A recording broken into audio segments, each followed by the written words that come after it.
تو بگو من چیکار باید بکنم؟ یه زندگی تازه رو شروع کن. فراموش کن اون یه سال آینده زندگی رو.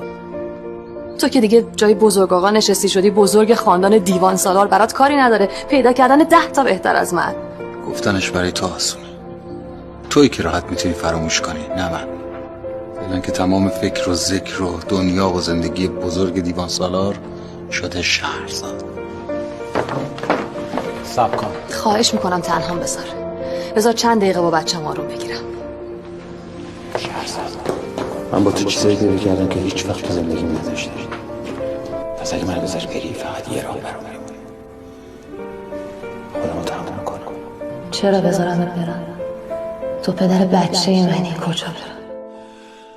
باز پاییز مرا یاد تو انداخت، ببین سخت افسرده دل و ساکت و بیرنگ شدم.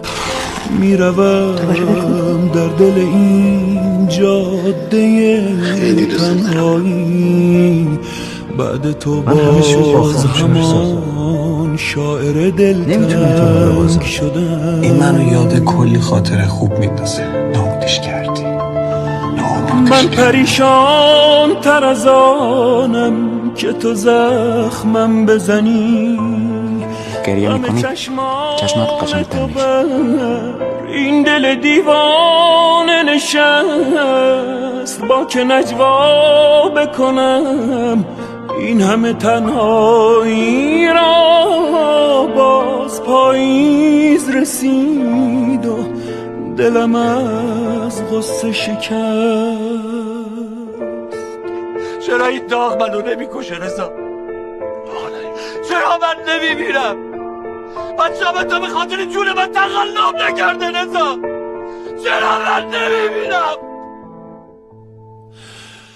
فصل ها از پی هم میگذرند، اما من 4 فصل دلم از غصه تو پاییز است.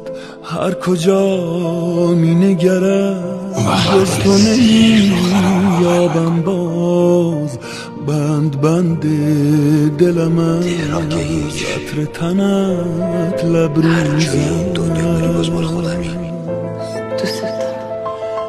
کاش پاییز نگاه تو به بادم میداد تا که رسوا نشوم این همه از بدون شهرزاد نمیتونم. دوستم داری؟ منو دوست داری؟ تو که دوستم داری؟